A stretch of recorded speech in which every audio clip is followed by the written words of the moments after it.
উপস্থিত চলমান সভার যোগ্যতম সভাপতি, স্টেজে ওলামায়ে কেরাম, অতিথিবৃন্দ, আমার সামনে বসে থাকা দিনদার ইমানদার মুমিন ভাই সকল, দোয়ার কান্টারি মুরব্বী সমাজ, স্নেহের কচি কাঁচা, পর্দার অন্তরালে বসে থাকা মুমিনা সলেহা মা ও বোনেরা, প্রাণ প্রিয় ছোট বাসুদেবপুর, কুমিরপুর, হরিশ্চন্দ্রপুর, মালদাবাসী,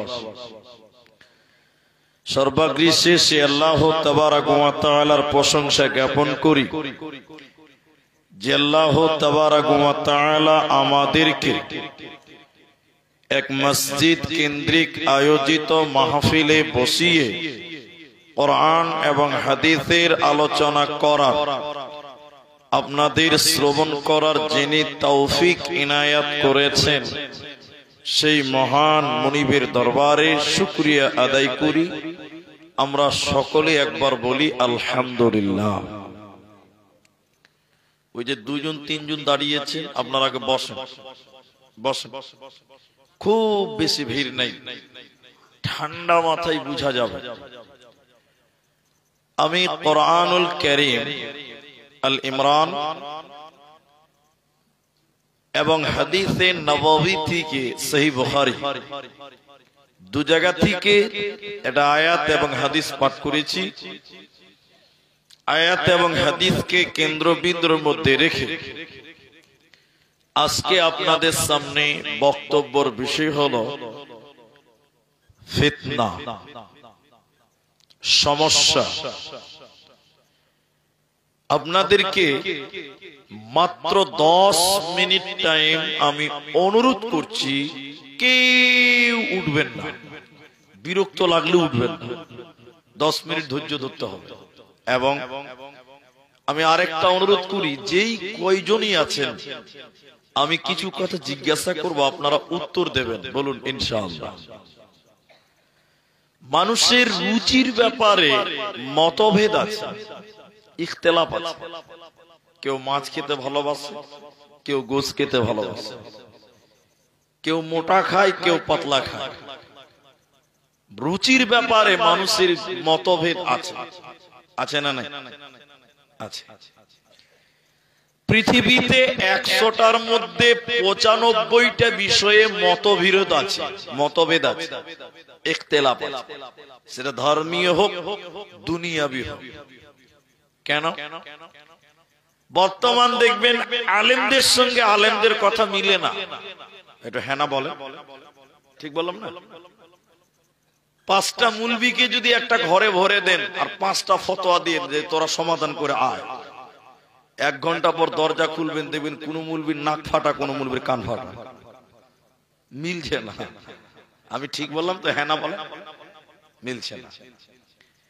কিন্তু পৃথিবীতে এমন কিছু বিষয় আছে যেগুলোতে কোন ইখতিলাফ, মতবিরোধ দেখবেন। একটু আপনারা অ্যাটেনশন হন আমার দিকে। সেটা কি?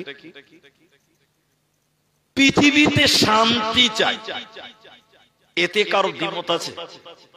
একটু হ্যাঁ না বলেন।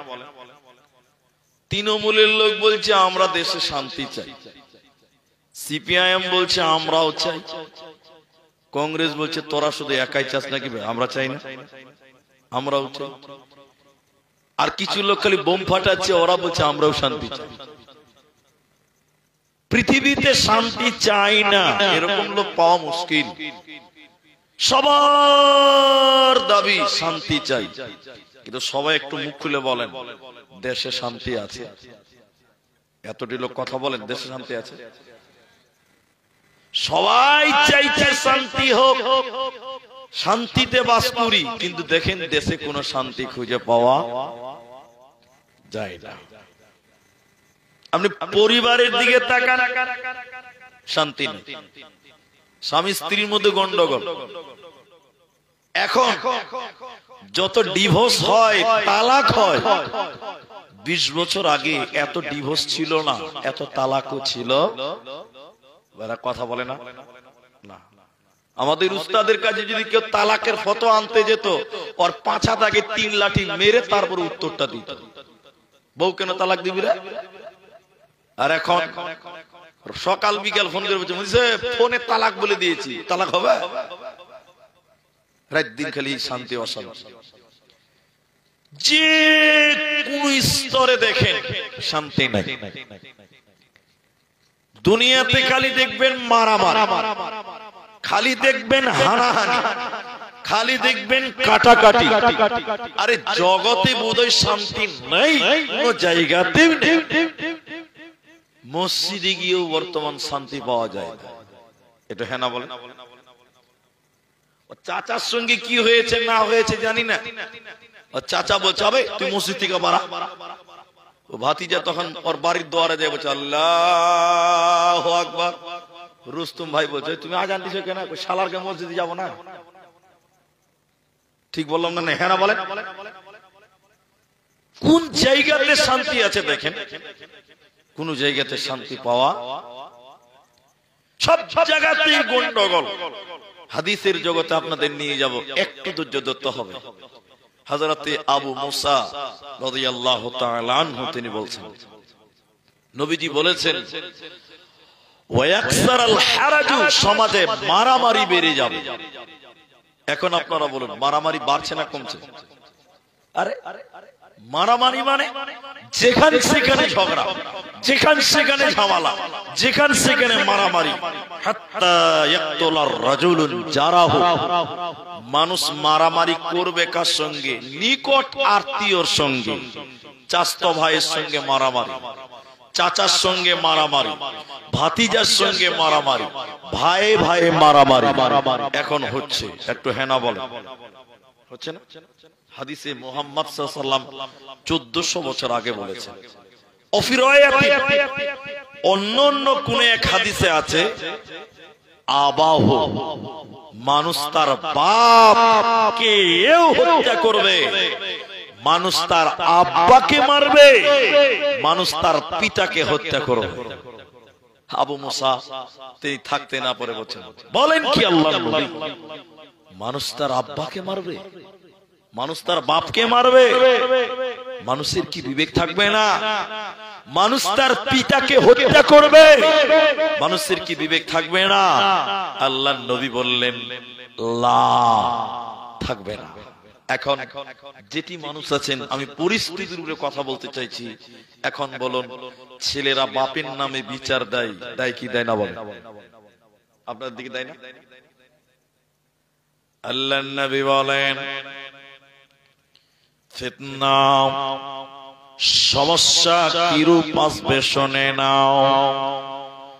পৃথিবীতে কোন জায়গাতে শান্তি থাকবে না, সব জায়গাতেই অশান্তি থাকবে। মসজিদে গিয়েও ইবাদত করতে পারবেন না, জানাজার মাঠে যাবেন সেখানেও ফতোয়া নিয়ে গন্ডগোল। সমাজে সংসারে স্বামী স্ত্রী মিল মহব্বত থাকবে না, বউ শাশুড়িতে গন্ডগোল থাকবে, শান্তি থাকবে না। আর জগতে শুধু মারামারি, হানাহানি, কাটাকাটি থাকবে।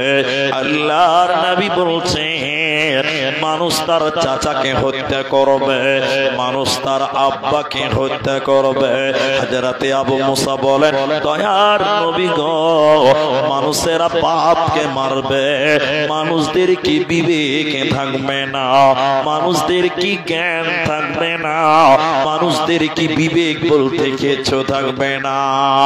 আল্লাহর নবী বললেন আবু মুসা, এমন একটা জামানা আসবে রে, মানুষের বিবেক থাকবে না, বুদ্ধি থাকবে না, মানুষেরা পশু প্রাণীর মতন হয়ে যাবে। মানুষেরা তখন দুনিয়াতে দাঙ্গা লীলা করবে, হত্যা লীলা করবে, জগতে শান্তি রবে না, থাকবে না, রবে না।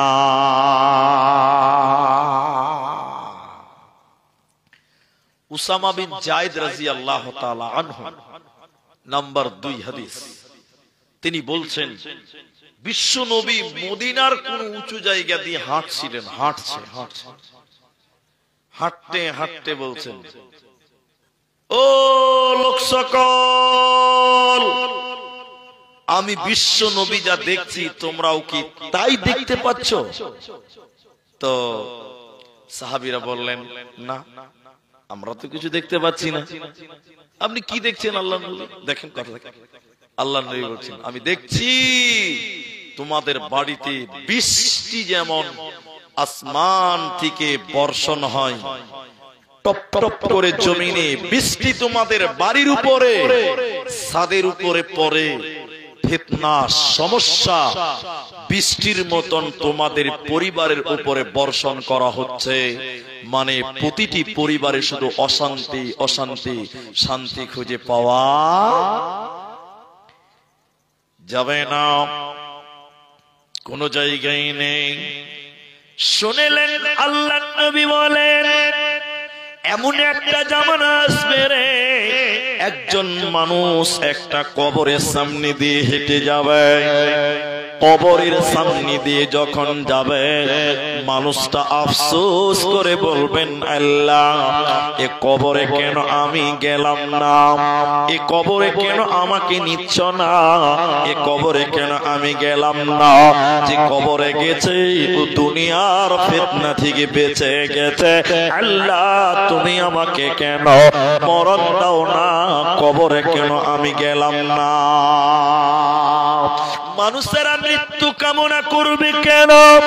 অথচ মৃত্যু কামনা করা হারাম। শুধুমাত্র শহীদের মৃত্যু চাওয়া যায়, বাকি পৃথিবীতে মরণ চাওয়া যাবে না, হারাম। কিন্তু নবীজি বললেন, একটা জীবিত মানুষ কবর যেতে চাইবে কেন? কবর দেখে আফসোস করবে, কবর যেতে চাইছে কেন? নবীজি বললেন, শুনে নাও, জগতে এমন এমন সমস্যা আসবে রে, এমন এমন ফিতনা আসবে রে, এই ফিতনার কারণে মানুষেরা সহ্য করতে পারবে না, তখন মানুষেরা ফাঁসিতে ঝুলবে, বিষ পান করবে, তখন মানুষেরা ট্রেন লাইনে চাপা পড়ে মারা যাবে, তখন মানুষেরা গঙ্গাতে ঝাঁপ দিয়ে জীবন দেবে। মানুষেরা তখন বলবে, আল্লাহ মরণ দাও, মরণ দাও। এই পৃথিবীর সমস্যা সহ্য করা যাচ্ছে না, পারি না, এজন্য পৃথিবীতে এমন সমস্যা আসবে রে, মানুষেরা মরণ কামনা করবে।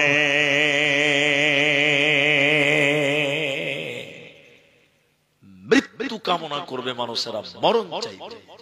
আপনাকে বুঝার জন্য বলি, আমি আজকে গতকালকে রাতের 1টার সময় গাড়ি ছেড়েছিলাম, 4 চাকা নিয়ে এসেছি। রাস্তায় এত কুয়াশা, আর আমাদের ওই দার্জিলিং শিলিগুড়ি ওই সাইডে একটু বেশি কুয়াশা হয়, যত ওই দিকে যাবে পাহাড়ি অঞ্চল, আমাদের দেশে বেশি কুয়াশা, টোটাল দেখতে পাওয়া যায় না। 40-এ 30-এ গাড়ি টুকটুক করে চলছে। তো আমি কথাটা কেন বলছি, একটা কারণ আছে। আপনারা জানেন যে আসামে এনআরসি হয়ে গেছে, এটা তো আপনারা জানেন, একটু হ্যাঁ না বলেন। শুনেছেন তো আপনারা? শুনে গেছেন। মানে এদিকার লোক একটু ভারী কথা বলতে চাই, খুব ভারী। কিন্তু আমাদের আসাম এবং বাংলাদেশে দেখবেন, আমি বলবো অর্ধেক, শ্রোতা বলবে অর্ধেক, আগেই বলে দেয়। তো এনআরসি তে যেদিন চূড়ান্ত রেজাল্ট বের হলো, কত লক্ষ লোক বাদ গেছে আপনারা জানেন তো? হ্যাঁ না কিছু তো বলবেন, জানেন তো? জানেন না? 19 লক্ষ লোক বাদ গেছে। অনেকদিন হয়ে গেল তো ভুলে গেছেন হয়তো।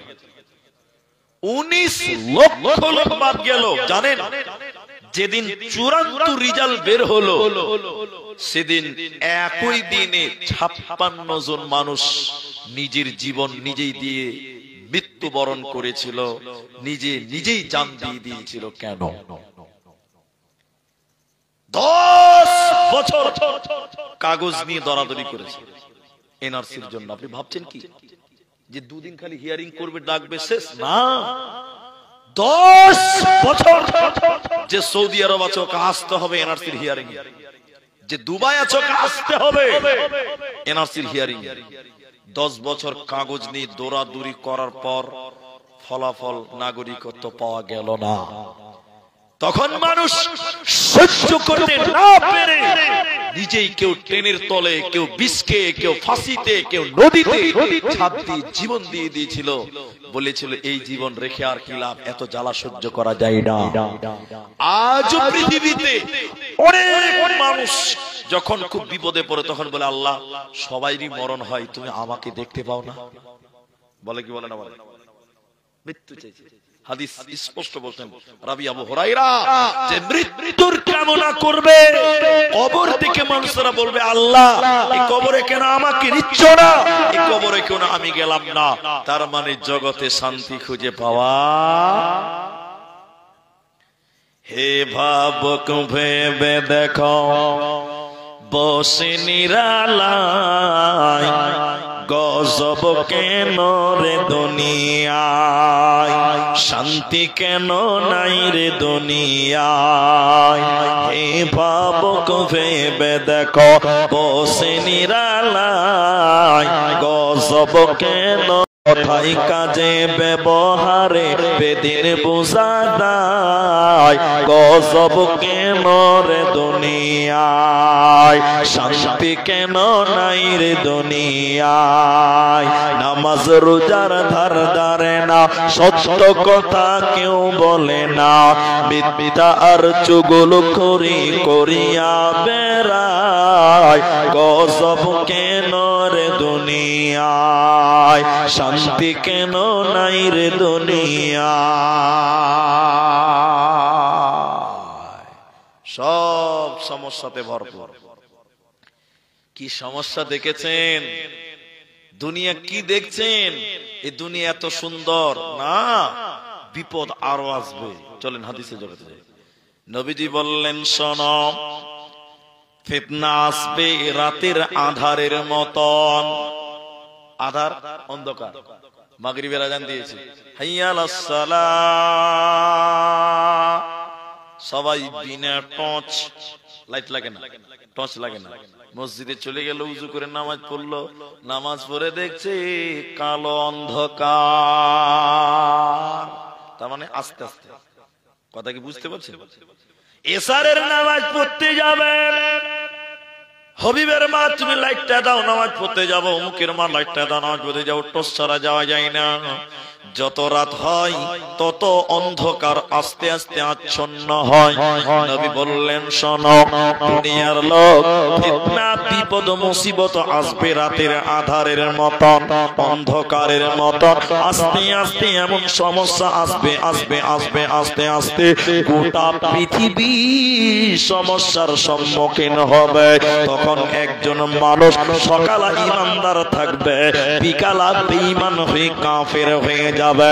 একজন মানুষ বিকালে ইমানদার থাকবে, সকালে বেঈমান হয়ে যাবে। লোকেরা দিনকে ইমানকে দুনিয়ার স্বার্থে বিক্রি করে দিবে, সহ্য করতে পারবে না, বাতিলের কাছে মাথা নাম করে বেঈমান হয়ে যাবে। ইমান নিয়ে চলা বড্ড কঠিন হবে মুসলমান, এরই নাম ফিতনা। আল্লাহ তাবারাক ওয়া তাআলা কোরআনের ভিতরে বললেন শোনো, ওয়াল আসর, সময়ের কসম, কালের কসম, যুগের কসম, আসরের কসম, ইন্নাল ইনসানা লাফি খুসর, নিশ্চয়ই মানুষেরা ক্ষতির মধ্যে নিমজ্জিত রয়েছে। আল্লাহ কসম করে বললেন নিশ্চয়ই মানুষেরা বিপদের মধ্যে রয়েছে, নিশ্চয়ই মানুষেরা ক্ষতির মধ্যে নিমজ্জিত রয়েছে। সারা পৃথিবীর বুকে মানুষেরা বিপদের মধ্যে থাকবে, শুধুমাত্র 4টা গুণ বিশিষ্ট মানুষ ছাড়া বাকি সবাই ক্ষতির মধ্যে থাকবে, ফিতনার মধ্যে থাকবে, শান্তি খুঁজে পাবে না, রবে না, রবে না। কিন্তু আল্লাহর নবী একটা সুসংবাদ দিয়েছে। সুসংবাদ কি জানেন? বলছে ওই ফিতনার যুগে তোমাদের করণীয় হলো ধৈর্য ধারণ করা। কি করতে হবে? ধৈর্য ধারণ করতে হবে। যদি ধৈর্য ধারণ করতে পারে লাভ আছে। কিন্তু ওই যে আলেমরা বসে আছেন, মাওলানা বসে আছেন,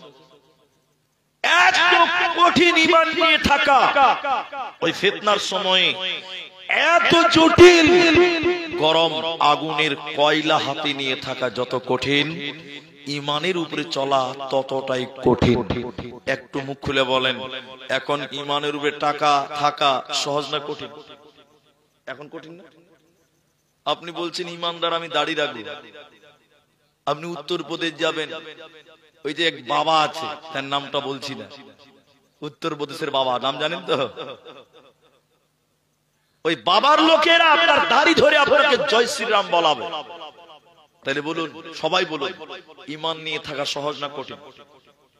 বহুত কঠিন। আপনি মুসলিম, আপনি বিভিন্ন জায়গাতে টুপি মাথায় দিয়ে চলতে পারবেন না, চলতে পারবেন না, কত কঠিন। চোখের জেনা থেকে বাঁচতে পারবেন না। আপনি এটা 10 টাকাতে সাবান কিনবেন, দেখবেন ওখানে একটা ল্যাংটা মেয়ে আছে, এটা হেনা বলেন। আপনি একটা সরিষার তেল কিনবেন, দেখানো ওখানে মূর্তির ছবি আছে। আপনি এখন কোথায় যাবেন বলেন? কলগেট কিনবেন, ওখানে একটা খালা দাঁত বার করে বসে আছে, আছে না নাই বলেন? চোখের জেনা থেকে বাঁচবেন কিভাবে? বাঁচবেন, আল্লাহ নবী বলেছেন, ঈমান নিয়ে টিকে থাকা এত কঠিন, এত জটিল, গরম আগুনের অঙ্গার কয়লা হাতে নিয়ে থাকা যতটা কঠিন ততটা কঠিন হবে ঈমানের উপরে চলা। বলুন সুবহানাল্লাহ। কিন্তু আল্লাহ নবী বলছেন, কেউ যদি ঈমানের উপরে চলতে পারে 50 জন সাহাবীর সমান নেকি ওই লোককে একাই দেওয়া হবে। বলুন সুবহানাল্লাহ। 50 জন সাহাবী সমপরিমাণ নেকি আপনাকে একাই দিবেন। তাহলে ফিতনার সময় নিজে ফিতনা থেকে বাঁচতে গেলে আলজিম বাইতাক, বাড়িতে থাকতে হবে, বাড়ি থেকে বেশি বাইরে বার হওয়া যাবে না। 2, জবান কন্ট্রোল করতে হবে, মুখ বন্ধ, এমনিতেই কথা বলতে পাবেন, আরে বললেই ফাঁসি হবে, বললেই জেল হবে, বন্ধ করতে হবে। এইরকম সমস্যা। এখন যে কথাটা বলবো, আপনারা যেটি মানুষ আছেন অবাক হবেন। আল্লাহর নবী বলছেন, আমার উম্মতের জন্য সবচেয়ে খতরনাক ফিতনার নাম হলো দাজ্জাল। দাজ্জাল, দাজ্জাল। নবী বললেন, মসজিদের ভিতরে একদিন নবীজি দাজ্জাল নিয়ে আলোচনা করলেন, দাজ্জালের ফিতনার কথা বললেন। সাহাবীরা ভাবতে লাগলেন, এইরকম ব্যাপার, তাইলে বুঝই দাজ্জাল মসজিদের পেছনে খেজুরের বাগানে বসে আছে। সাহাবীরা মসজিদ থেকে বের হলেন। আপনার মালদাতে আমের গাছ আছে, আমের বাগান, মদিনাতে খেজুরের বাগান আজ বিদ্যমান রয়েছে। সাহাবীরা মসজিদ থেকে বের হয়ে বাগানে গেলেন দাজ্জাল খোঁজার জন্য, কিন্তু তারা দাজ্জাল পেল না, দেখল না। আবার ফিরে তারা মসজিদে এলেন। নবীজি বললেন, বলো বলো বলো, কোথায় গেছিলে তোমরা বলো। সাহাবীরা বললেন, আল্লাহর নবী গো, এমন করে দাজ্জালের কথা বললেন, আমরা মনে করলাম দাজ্জাল বোধহয় মসজিদের পেছনে লুকিয়ে আছে, কিন্তু দাজ্জাল পেলাম না, দেখলাম না। নবীজি বললেন, শোনো, প্রতিদিন নবী তার কওমের লোকদেরকে, তার উম্মতদেরকে দাজ্জালের ভয় দেখিয়েছে, কিন্তু আমি নবী মুহাম্মদুর রাসূলুল্লাহ তোমাদের দাজ্জালের একটা পরিচয় বলে দেই। আমি তোমাদেরকে দাজ্জালের একটা পরিচয় বলে দেই। সেই পরিচয়টা হলো এই, দাজ্জাল থাকবে অন্ধ, আমাদের আল্লাহ কিন্তু অন্ধ নয়। দাজ্জাল কানা, ওই যে বলে না কানা দাজ্জাল, এই তুই কানা দাজ্জাল বলে না, কানা দাজ্জাল। নবী বলছেন, আল্লাহ দাজ্জাল কানা নয়, তা আল্লাহর সঙ্গে দাজ্জালের কম্প্রোমাইজ করলেন কেন? কারণ দাজ্জাল পৃথিবীতে নিজেকে আল্লাহ বলবেন। কি বলবেন?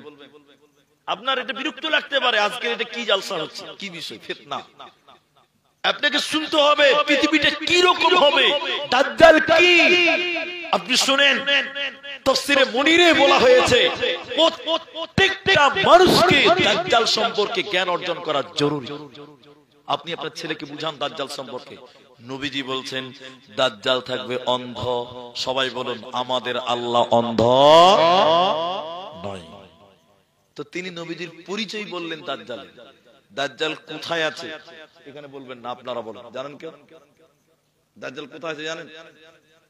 দাজ্জালের এত পাওয়ার, এক হাতে জান্নাত আরেক হাতে জাহান্নাম থাকবে, কিন্তু এটা দুনিয়া, এটা দুনিয়া। দাজ্জাল মৃত মানুষকে জীবিত করে দেখাবে, ওটাও শয়তান, ওটাও শয়তান। দেখবেন কোথায় দাজ্জাল আছে এটা পরে বলছি, শুনেলেন। যারা কমজোর ইমানদার, দুর্বল ইমানদার, ওদেরকে বলবে আমি আল্লাহ, তুমি আমাকে সাজদা করো। যে না, আপনি আল্লাহ নয়, তুমি আল্লাহ নয়। বলে আল্লাহ নয়, কি করলে আল্লাহ মানবে? তখন কমজোর ইমানদাররা বলবে তুমি যদি মৃত মানুষকে জীবিত করতে পারো তাহলে আমি বলবো তুমি আল্লাহ। আচ্ছা বলুন, কেউ যদি নিজেকে আল্লাহ বলে ওর কাছে প্রমাণ চাওয়া জায়েজ আছে? এরা বুঝে না না, প্রমাণ চাওয়া হারাম। প্রমাণ চাইলেন মানে প্রমাণ দিতে পারলে তো আল্লাহ হয়ে যাবে। তার মানে কেউ যদি নবী দাবি করে, কেউ যদি আল্লাহ দাবি করে, ওর কাছে প্রমাণ চাওয়াও যাবে না। এক কথায় তুই বেঈমান, বাস। তো কমজোর ইমানদাররা বলবে তুমি যদি জীবিতকে জীবিত করতে, মৃতকে জীবিত করতে পারো আমি তোমাকে আল্লাহ মানবো, সাজদা করবো। এবার দেখেন দেখেন আপনার দাদু 90 বছর আগে মারা গেছে, কবর ওর হাত দিও না। দাজ্জাল বলবে কবর ইশারা দেখ, কবরে কবর থেকে উঠো। আপনার দাদু 100 বছর আগে মারা গেছে, কবর থেকে উঠবে, উঠে বলবে জমির কথা, জমির এটাই আল্লাহ, সাজদা করো। তখন আপনি বলবেন আল্লাহ মৃতকে জীবিত, টুক করে সাজদা করবে না। যিনি কবর থেকে উঠলো শয়তান, ওটা আপনার দাদু নয়, আপনার দাদুর চেহারাকে নকল করে ছোট শয়তান। এর নাম দাজ্জাল। কি ক্ষমতা! দাজ্জাল কোথায় আছে এইটুকু আপনারা শুনবেন, মা বোন আপনারাও শুনেন দাজ্জাল আছে কোথায়। তামিম আদ-দারি, ফাতেমা বিনতে কায়েস, মুসলিম শরীফের বর্ণনায় আছে। একদিন তিনি নবীজির নামাজের পেছনে ছিলেন, মেয়েদের কাতার। আচ্ছা আপনারা কি বুঝতে পারছেন আমার কথা? একটা হ্যাঁ না বলেন। আল্লাহর নবী নামাজের পর হাসতে লাগলেন, হাসতে হাসতে উঠে মেম্বারের কাছে বসলেন আর বললেন এই এই এই এই বসো বসো বসো। তামিম আদ-দারি একজন খ্রিস্টান, নবীজি বলছেন ও সমুদ্রে ঘুরতে গেছিল প্রায় 30 জন এক মাস। বুঝলেন, সমুদ্রে ঘুরতে গেছে, মুসলিমের বর্ণনা নাই। এবার সমুদ্রের উত্তাল ঢেউয়ে তারা হারিয়ে গেছে। আল্লাহর নবী বলছেন ওই তামিমদারি আমি নবীকে বলেছি এবং আমার সঙ্গে তামিমদারির বাস্তব ঘটনা মিলে গেছে। তো ওরা যখন হারিয়ে গেছে 1 মাস পর সমুদ্রের একটা তীর পেয়েছে। তীর, তীর বুঝেন তো, ধার, দ্বীপ। তামিমদারি বলছেন নবীজিকে বলেছেন তখন টাইমটা সূর্য অস্ত যাবে যাবে, মানে মাগরিব হবে হবে, এরকম টাইম। অচেনা জায়গায় 1 মাস পর আমরা তীর পেলাম। আমরা দাঁড়িয়ে চিন্তা করছি, ভয় লাগছে, অপরিচিত জায়গা। হঠাৎ একজন মানুষ এলো আমাদের কাছে। কেমন মানুষ জানেন? আপনার মাথায় যেমন চুল আছে ও শরীরে তেমন চুল আছে, দেখে ভয় লাগবে না? কোনটা তার মুখ, কোনটা তার পাছা, কোনটা তার মাথা বুঝা যায় না। চুলের কারণে এত তার শরীরে গরুর মতন চুল আছে। বলুন সুবহানাল্লাহ, ভয় লাগবে না? তামিমদারি বলছেন আমরা ভয় খেয়ে গেলাম, শয়তান পাইতান হবে হয়তো। তিনি আমাদের কাছে এসে বললেন তোমরা কি অমুক শহর থেকে এসেছো? লাখ এবং জুজাম দুটি শহরের কথা বলা হয়েছে। বলছে হ্যাঁ আমরা অমুক জায়গা থেকে এসেছি। বলছে শোনো শোনো, ওই যে একটা ঘর, এই ঘরে একজন ব্যক্তি তোমাদের জন্য অপেক্ষা করছে, কথা বলতে যে বেকুল হয়ে আছে। তামিমদারি বলছেন আমরা ভয় খেলাম, যেতে চাইলাম না। আমি শর্ট বলছি কথাটা। খুব রিকোয়েস্ট করলো, তখন আমরা গেলাম। আমাদেরকে দেখেন, ওই ঘরে গিয়ে দেখলাম একজন মানুষের মাথা দু পায়ের মাঝখানে ভরা আছে, আর দু পায়ের ভিতর দিয়ে হাত ভরে কান ধরে আছে। ওই প্রাইমারি স্কুলে বাচ্চাদেরকে আগে মুরগি করানো হতো, মনে আছে আপনাদের? মুরগি হতো না, ছেলেদেরকে বাইরে মাস্টার বলে এই মুরগি হ, ক্লাসে পড়া বাড়ানোর জন্য মুরগি করেছে। ওই রকম করে একজন মানুষের হাত পা বাঁধা আছে, আর সে মাথাকে দু পায়ের মাঝখানে ভরে রেখেছে, শিকল দিয়ে বাঁধা আছে, আর লাফাচ্ছে। আমরা গেলাম, তামিমদারি বলছে, আমরা ঘরে গেলাম, আপনি আমাদের ডেকেছেন? তিনি বললেন ডেকেছি। তোমরা কি অমুক জায়গা থেকে এসেছো? হ্যাঁ। তখন তিনি বললেন অমুক জায়গাতে একটা কুয়া থাকার দরকার, কুয়াটা আছে? আমরা বললাম, নবীজি কিন্তু বর্ণনা করছে অন্যজনের কথা, তামিমদারির সঙ্গে যেটা হয়েছে ওটা। তামিমদারি বললেন, আমরা বললাম তাকে হ্যাঁ কুয়া আছে, ওতে পানিও আছে। তিনি বললেন অচিরেই কুয়ার পানি শুকিয়ে যাবে, আর পানি থাকবে না। আবার বললেন অমুক জায়গায় একটা খেজুরের গাছ বাগান থাকার কথা আছে, খেজুর হয়? তামিমদারি বললেন, আমরা বললাম হ্যাঁ বাগানও আছে, খেজুরও হয়। বললেন অচিরেই বাগানের খেজুর বন্ধ হবে, আর খেজুর হবে না। অনেক কথা, এবার চলে আসছে। ও লাস্টে বললেন তোমাদের মধ্যে একটা নিরক্ষর নবী আসার কথা, যার অক্ষণ জ্ঞান নাই, তিনি এসেছেন, তার অবস্থান কেমন? তামিমদারি বললেন তার অবস্থা হলো বদরে তার জয়, উহুদে তার পরাজয়। ও ঠিক আছে, তোমরা তাকে মেনে নাও, এতেই তোমাদের জন্য কল্যাণ। লম্বা কথা শর্ট করলাম। এবার তারা চলে আসছে, তখন ওই লোকটা যাকে বেঁধে রাখা হয়েছে উনি জিজ্ঞাসা করছিলেন এতক্ষণ, এবার এই নিজেই বলছে যাচ্ছ কোথায়? আমি কে তোমরা জানো? তামিমদারিরা বললেন তুমি কে? তুমি যে আমাদের এত কথা বলছো, তুমি কে? তখন তিনি বললেন আনা দাজ্জাল, আমি হলাম দাজ্জাল। আনা দাজ্জাল, আমি হলাম দাজ্জাল। দাজ্জালকে বেঁধে রাখা হয়েছে, ছেড়ে দেওয়া হবে 40 দিনের জন্য। গোটা পৃথিবী সে ভ্রমণ করবে, এত ক্ষমতা, বুলেট ট্রেনের চেয়ে স্পিড গতি তার হবে, হাওয়ার গতিতে সে চলবে। 40 দিনে গোটা পৃথিবী ভ্রমণ করবে। ঢুকতে পারবে না শুধু মক্কা এবং মদিনা, ঢুকতে পারবে না মক্কা এবং মদিনা। আল্লাহর নবী মেম্বারের ওই লাঠি দিয়ে ঠক ঠক করে মেরে বললেন এটাই সেই মক্কা, এটাই সেই মদিনা, যে মদিনায় এই দাজ্জাল আসতে পারবে না। হে লোক সকল, পৃথিবীতে যত ফিতনা আসবে রে, ওর ভিতরে সবচেয়ে বড় ফিতনার নাম দাজ্জাল। দাজ্জাল ইমানদারদেরকে বেঈমান বানাবে, মানুষের ঈমানকে ধ্বংস করবে। এরই জন্য দাজ্জাল পৃথিবীতে আসবে। এজন্য তোমরা নামাজের ভিতরে আল্লাহর কাছে দোয়া করো, আল্লাহুম্মা ইন্নী আউযু বিকা মিন আযাবি জাহান্নাম ওয়া আউযু বিকা মিন আযাবিল কবর ওয়া আউযু বিকা মিন ফিতনাতিল মাসিহিদ দাজ্জাল। নামাজের ভিতরে বলেন আল্লাহ তুমি আমাকে দাজ্জালের ফিতনা থেকে রক্ষা করো, তুমি আমাকে দাজ্জালের সমস্যা থেকে বাঁচাও। কারণ দাজ্জাল যদি আপনার কাছে আসে আপনার ঈমানকে নষ্ট করবে, আপনাকে বেঈমান বানাবে, আপনাকে জাহান্নামী বানাবে। অতএব শুনে নাও, দাজ্জালের কাছ থেকে তোমরা, দাজ্জালের ব্যাপারে তোমরা আল্লাহর কাছে পানাহা চাও।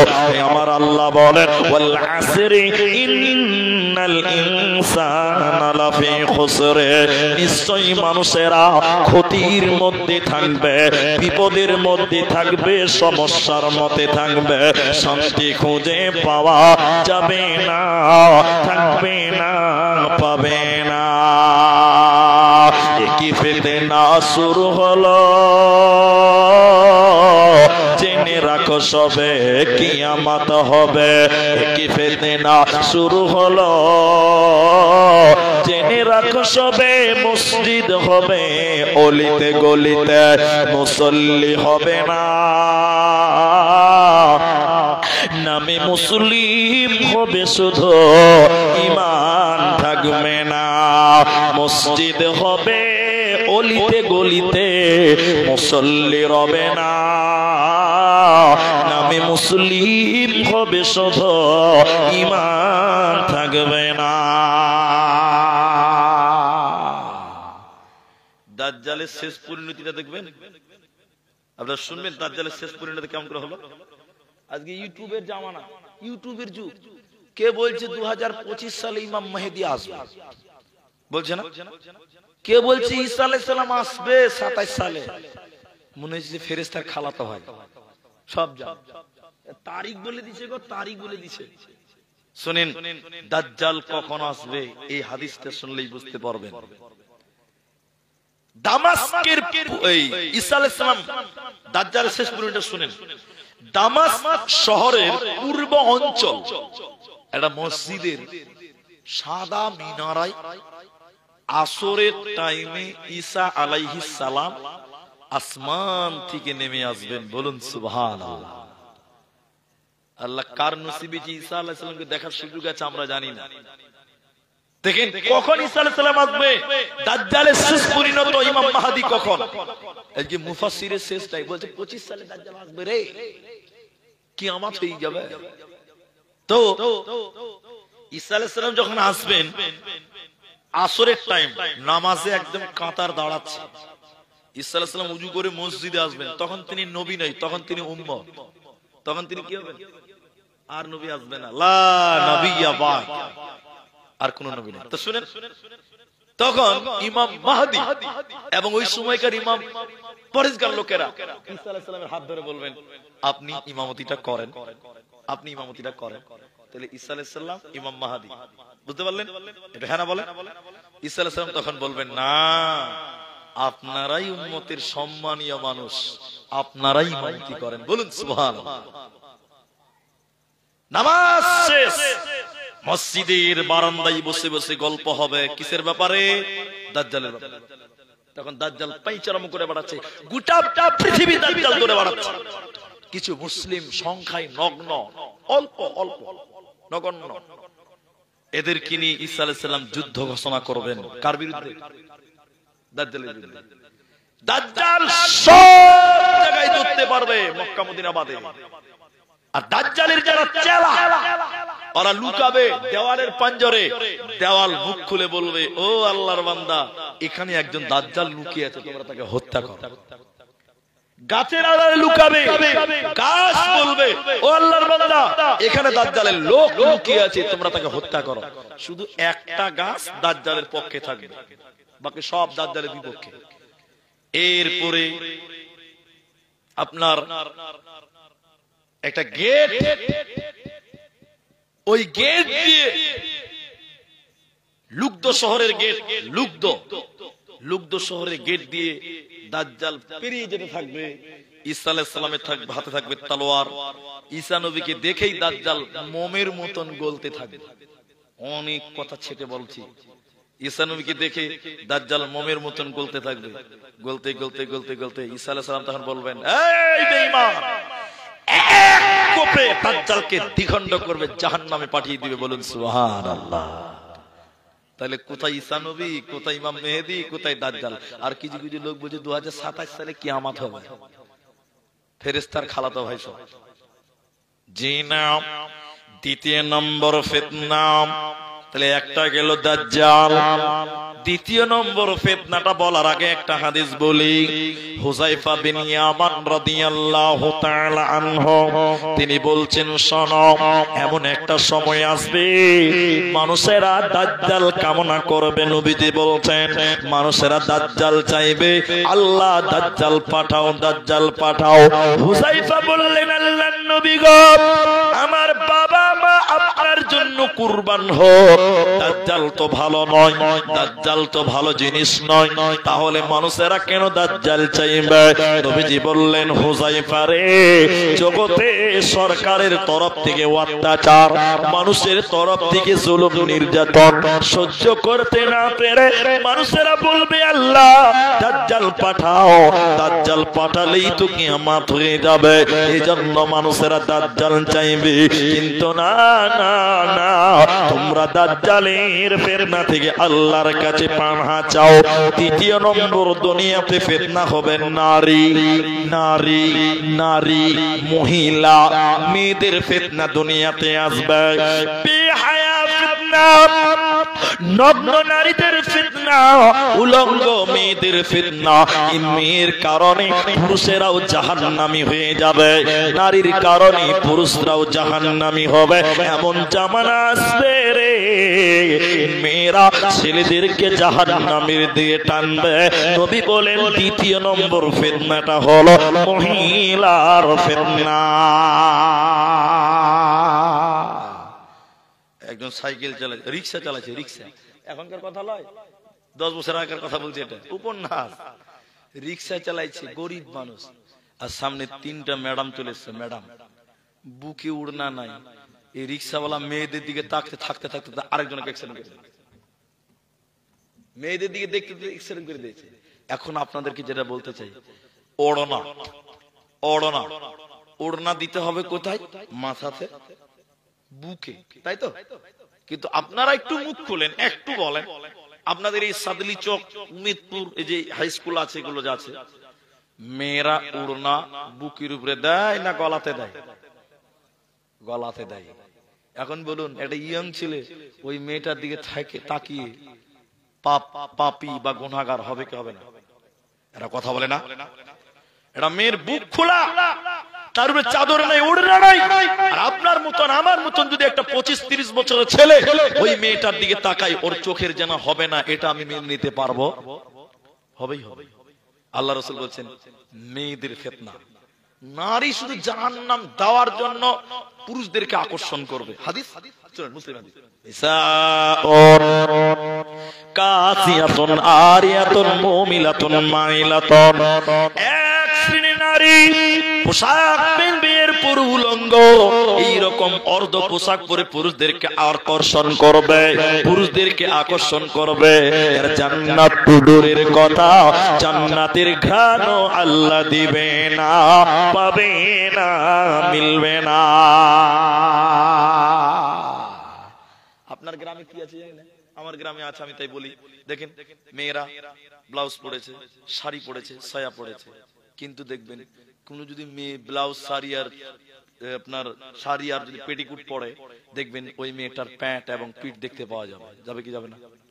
এরাই কথাই যে বলে না গো, যাবে। কিন্তু কোন মেয়ে তার প্যান্ট এবং পিঠ পর পুরুষকে দেখাতে পাবে? 100টার মধ্যে 90-95টা মেয়ে দেখবেন, আপনার বেটি, আপনার বউ, আপনার মেয়ে দেখবেন প্যান্ট এবং পিঠ রাস্তাঘাটে বের করেই চলে। চলে না? কি হবে বলেন? এবার কি হবে? আল্লাহ রাসূল বলছেন, ওরা জান্নাত তো দূরের কথা, জান্নাতের ঘ্রাণও পাবে না। এটা আমার কথা নয়, বিশ্ব নবী বলেছেন।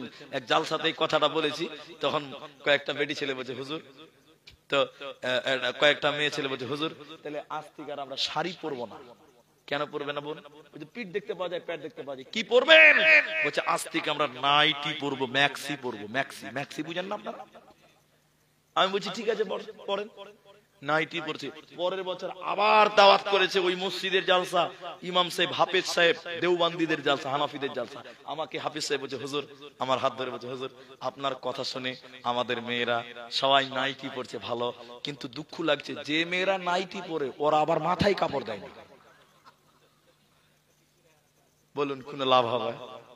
মাথা যদি ছাতা হয় কি লাভ হবে? দুনিয়ার মেয়েদের দিকে দেখুন, কিভাবে আপনি বাঁচবেন বলুন? বাঁচার কোন পথ নেই। এজন্য আপনার বেটিকে, আপনার মাকে, আপনার বিবিকে, আপনার কন্যাকে ঢেকে রাখেন।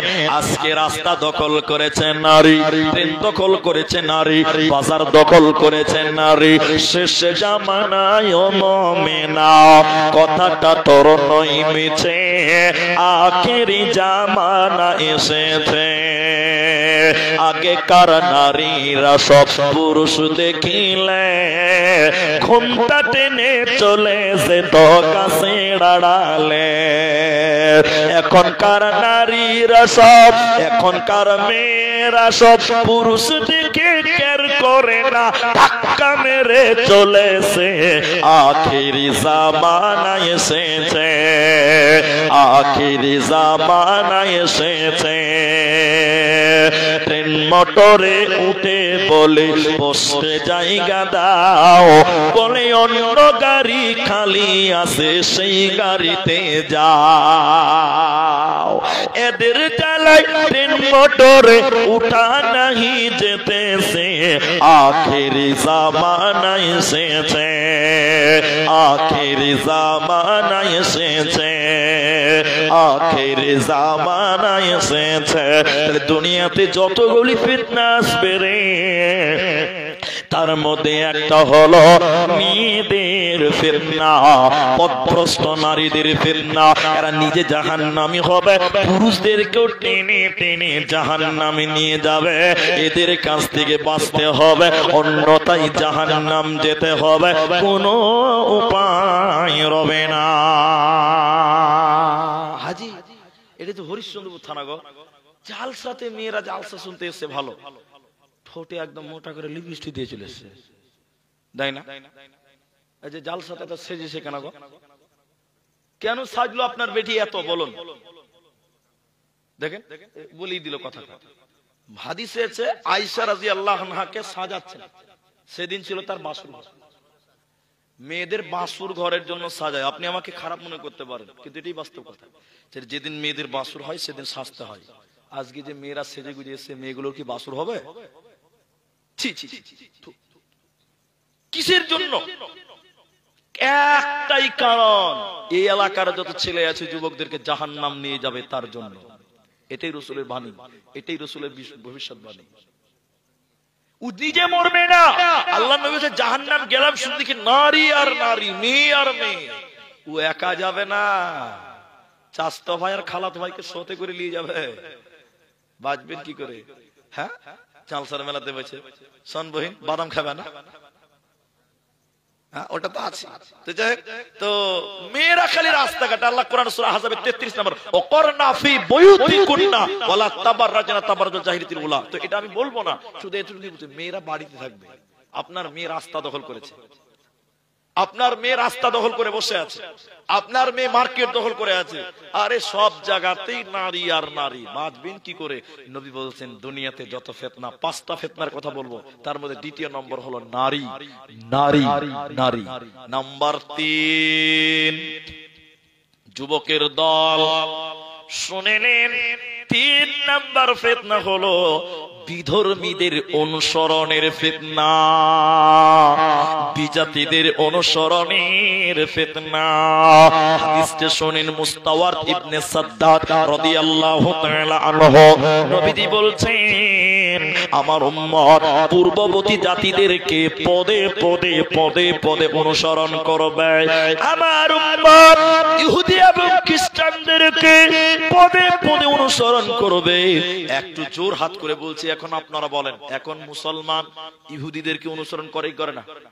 সবাই বলুন ভাই। আজকে 1 তারিখ, আজকে এই যে 10 মিনিট পর 2 তারিখ হবে, 1 জানুয়ারি। রাস্তাতে দেখলাম ডিজে গান আর পিকনিক। আপনাদের এলাকার ছেলেরা করে করে না? আচ্ছা বলুন, আমার কথায় আপনি দুঃখ নিবেন না।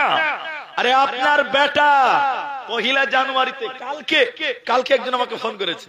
কালকে আমার আসামি প্রোগ্রাম ছিল, জালসায় যাচ্ছে, আমাকে ফোন করেছে, বলছে হুজুর হ্যাপি নিউ ইয়ার। আমি বলছি শালা তোর মুখে ঝাঁটা মারি রে। বলছে হ্যাপি নিউ ইয়ার, তোর মাথায় গোবর আছে রে বোকা কোথাকার। হ্যাপি নিউ ইয়ার বলার জায়গা পাস কি?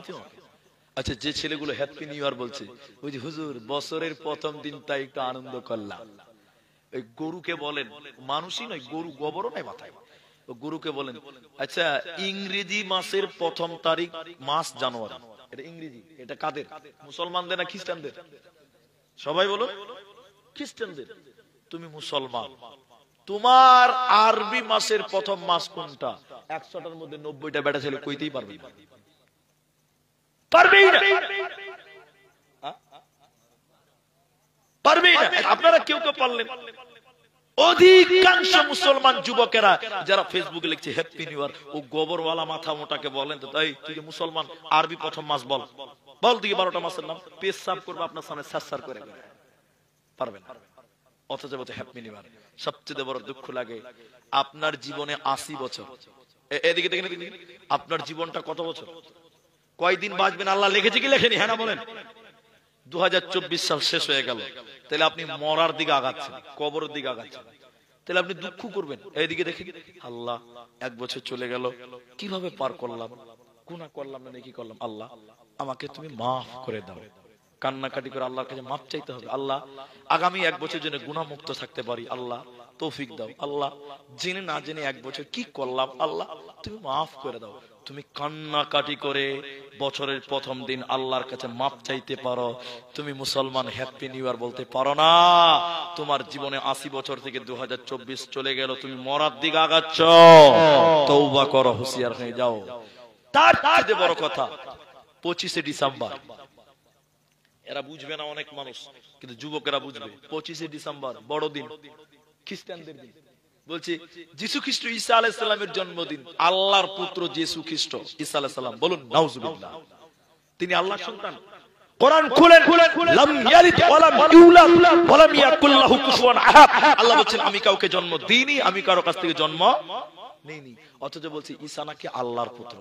এই দিনে অনেক মুসলমানও দেখি পার্টি দেয়, কেক কাটে, জাহান্নাম তৈরি। নবীজি বলছেন আমার উম্মত ইহুদিদেরকে পদে পদে অনুসরণ করবে। এ দেখেন মুসলমান এখন ইহুদি হয়ে গেছে, মুসলমান ইহুদি দেখেন, তারা বলছে জানুয়ারিতে হ্যাপি নিউ ইয়ার, তারা 1 ডিসেম্বর 25 ডিসেম্বর তারা জন্মদিন, তারা মৃত্যুদিন সব পালন করে। সব ইহুদি, সব ইহুদিদের চরিত্র। আল্লাহর নবী বলেন ওয়া নবী হুরায়রা ইয়াতি আলান নাস, আল্লাহর নবী বলেন এমন একটা জামানা আসবে রে, আমার উম্মত রোম এবং পারস্যবাসীদেরকে, ইহুদি এবং খ্রিস্টানদেরকে পদে পদে পদে পদে অনুসরণ করবে। এরা আল্লাহর জান্নাত যাবে না, পাবে না, পাবে না। আর একটা হাদিসে নবীজি বললেন, আফসোস করে বললেন, শুনে নাও আমার উম্মত ইহুদিদেরকে পদে পদে অনুসরণ করবে। ইহুদিরা যদি সাপের গর্তে ঢুকে যায়, আমার উম্মত সাপের গর্তে ঢুকবে। ইহুদিরা যদি সাপের গর্তে ঢুকে যায়, আমার উম্মত সাপের গর্তে ঢুকবে। এদের বাঁচার উপায় রবে না, রবে না, রবে না। আল্লাহ তাবারাক ওয়া তাআলা আফসোস করে বললেন, আফাহুকুমাল জাহিলিয়াতি ইয়াবগুন, তারা কি আবার জাহিলিয়াতে ফিরে যেতে চাইছে? ওরা কি আবার জাহিলিয়াতে ফিরে যেতে চাইছে? না না, উম্মতের যত ফিতনা আছে তার মধ্যে সবচেয়ে বড় ফিতনার নাম হলো 3 নাম্বার। নবী বললেন আমার উম্মত ইহুদি খ্রিস্টানদেরকে পদে পদে পদে পদে অনুসরণ করবে, মুসলমান ইহুদিদের নীতি নীতি লালন করবে। এরা আল্লাহর জান্নাত যাবে না, পাবে না, পাবে না। সবকিছু রেডি আছে, আপনাকে শুধু এটুকুই আমি আপনাকে বলতে চাই, সবকিছু স্টাডি করা আছে। ইহুদিদের সঙ্গে আজকে আমাদের মুসলমানদের এত মিল হয়েছে কেন? অথচ আল্লাহ বলছেন মুসলমানদের জাতীয় শত্রুর নাম হলো ইহুদি। এরা কোনদিন, আল্লাহ কি বলছেন, হে নবী আপনাকে তারা কোনদিন মেনে নিবে না। সবচেয়ে বেশি কষ্ট দেয় মুসলমানদেরকে নবীকে ইহুদিরা। তাহলে আজকে তুমি বলো হ্যাপি নিউ ইয়ার, তওবা করে উঠবেন, জীবনও বলবো না, এখনই তওবা করেন। আল্লাহ যা বলেছি বলেছি, আর বলবো না। ছেলেদেরকে পিটিয়ে বাড়িতে ভরে রাখেন, জানুয়ারিতে পিকনিক খেতে দেওয়া যাবে না। শেষের বেলায় 3 নাম্বারটা বলা, 1 দাজ্জালের ফিতনা, 2 নারীর ফিতনা, 3 আপনার কিনা বিজাতিদের অনুসরণ, বিজাতিদের অনুকরণ। একটাই শুধু হাদিস বলে নাম্বার 4টা বলবো, শুনুন। একটা হাদিস শুধু আপনাদের বলবো, আমরা ইহুদিদের বিরুদ্ধে করব, বলুন ইনশাআল্লাহ, বলুন ইনশাআল্লাহ, বলুন। মুহররম মাসের 10 তারিখে আশুরার রোজা, এটা জানেন তো আপনারা? আল্লাহ নবী বললেন, আমি হাদিসটা পূর্ণাঙ্গ বলছি না, একটু বলি। আল্লাহ নবী বললেন আগামী বছর আমিও এই রোজা রাখবো, তার কারণ আছে। তো সাহাবীরা বললেন আল্লাহ নবী 10 তারিখে তো ইহুদিরা রোজা রাখে, 10 তারিখে কারা রাখে? তা আমরাও যদি রাখি তাহলে তো মিল হয়ে গেল। তা আল্লাহ নবী দেখেন কত সাবধান, ইহুদিদের সঙ্গে মিলবো না। নবীজি বললেন আগামী বছর বেঁচে থাকলে হয় 9 তারিখ আর নয় 10 তারিখ আমি তাদের বিরোধিতা করার জন্য একদিন বেশি রোজা রাখবো, বলুন সুবহানাল্লাহ। আর আপনি কেক কাটেন 25 ডিসেম্বর, আপনি হ্যাপি নিউ ইয়ার বলেন, রক্ত কি সব পচে গেছে? সব কি পুঁজ ঢুকা আছে? তোমার নবীকে সবচেয়ে বেশি কষ্ট দেয় ইহুদিরা। নাম্বার 4, যতগুলো ফিতনার আলোচনা করছি তার মধ্যে একটা হলো ভণ্ড নেতাদের ফিতনা। ভণ্ড নেতা, আমি এখানকার নেতা কাউকে চিনি না ভাই। কালকে যে বলবেন ওই আব্দুর রহমান আমাদের নামে বলে গেছে, ভাই আপনারা নেতা, আপনাদেরকে আমি চিনি না, তবে হাদিসে যেভাবে এসেছে আমি সেভাবে বলছি। এখনকার নেতা আপনারা বলেন ভালো না খারাপ? ভালো। ভয় খেয়েছেন যে মনে হয়েছে গো, এখনকার নেতারা ভালো। এই দেখেন জাগো নিউজ 24 একটা খবর বের হয়েছিল, মিডিয়ার লোক কই শুনেন কথাটা। খবরে বেরিয়েছে যে আমাদের এলাকার নেতা গরিবের পায়খানা খেয়েছে। ছি ছি ছি ছি, ওই যে আমাদের নেতা কি খেয়েছে? গরিবের পায়খানা খেয়েছে। আমি বলছি ছি ছি। পরে তলে পড়ে দেখছি ওরে খাপারে, পায়খানা খাইনি, নরেন্দ্র মোদী পায়খানা ঘর দিয়েছে, ওইটাই মেরে দিয়েছে। আপনার দিকে খাইনি, গরিবের পায়খানা খাইছে কে? ঠিক আছে, নেতারা কত খারাপ, ওদের কিন্তু আল কাতরা দেন তাও খেলো, তাও খাবে, এত খারাপ। আল্লাহ নবী বললেন শোনো, কাব বিন আজরাম রাদিয়াল্লাহু তাআলা আনহু তিনি বলছেন শোনো, মানুষদের মধ্যে এমন নেতা আসবে, মানুষের সামনে কথা বলবে হিকমত, মনে হবে এর চেয়ে বড় ফেরেশতা আর কেউ নাই। খালি একবার ভোট দিয়েই দেখেন না, যখন ভোট পার হয়ে যাবে নেতাকে আর ফোন করেও পাওয়া যায় না, কথা আর কাজের সঙ্গে মিল পাওয়া যাবে না। এখন বর্তমানে 100তে 100% মিলে গেছে। দেখেন নেতাদের কথা এবং কাজের সঙ্গে কোনো মিল পাওয়া যায় না। নবীজি তাদের ব্যাপারে বলেন মানব রূপে তাদের ভিতরে পশুর আত্মা থাকবে, দেখতে তারা মানুষ কিন্তু তারা পশু, ব্যবহার পশু, চরিত্র পশু, ওদের পচা পশুর মতন তাদের জীবন যাপন হবে। এই ফিতনা থেকে যেন আল্লাহ মুসলিম উম্মাহকে হেফাজত করে। এরা জাহান্নাম যাবে, এরা জাহান্নাম যাবে। আল্লাহ নবী বলেন 3 প্রকার মানুষ জাহান্নাম যাবে। ফিতনার কথা বলতে যে হাদিসটা এসেছে, 3 জনের মধ্যে একজন হলো মিথ্যাবাদী বাদশা। বাদশা মানে নেতা, মানে কি কথা, মিথ্যাবাদী নেতা। এখন তো নেতা নাই, এখন তো বাদশা নাই, এখন নেতা। আগে ছিল বাদশা, এখন হয়েছে নেতা। আমাদের রাজতন্ত্র নয়, গণতন্ত্র, নেতা। মিথ্যাবাদী নেতা আল্লাহর জাহান্নাম যাবে। একটু সবাই বলুন, নেতা লোক এখন সত্য বলে না মিথ্যা বলে? ওরে বাবা, 100টার মধ্যে 102টা মিথ্যা কথা বলে। মিলিয়ে দেখবেন, আমার কথা যদি খারাপ লাগবে পরে বুঝবেন যে কি বলে গেল। নেতার ব্যাপার দেখবেন হাদিসে এসেছে, মিথ্যাবাদী নেতা আল্লাহর জান্নাত যাবে, ওমরের মতন হও। আমি শুধু আপনাদের এখন ঘড়িতে বাজে কটা, 12টা বেজে গেছে, 12টা বেজে গেছে। আপনারা বসেন, আরো বলবো, 4 নম্বর চলছে, আরেকটা বলবো। আপনাদের বিরক্ত লাগছে কি? চলবে তো ইনশাআল্লাহ? তাহলে শুনেন, উমর বিন আব্দুল আজিজ, মানে 12টার পরে এদিকে লোক থাকে না, 12টার পরে এদিকে লোক থাকে না। হ্যাঁ বসেন, আপনারা বসেন, আমি তো ছেড়ে দেইনি। উমর বিন আব্দুল আজিজ রহমাতুল্লাহ আলাইহি, আমার দিকে দেখেন, তিনি মিম্বারে উঠেছেন, আমার দিকে দেখেন, মিম্বারে উঠেছেন, খুতবা দিবেন। তিনি নেতা। তিনি কে? নেতা। কয়েকটা লোক সামনে বসে আছে মসজিদে, মসজিদে এই নেতা বক্তব্য পরে দিবেন, পাঞ্জাবিটা লম্বা কেন, এইটার উত্তর আগে দেন। সুবহানাল্লাহ বলেন।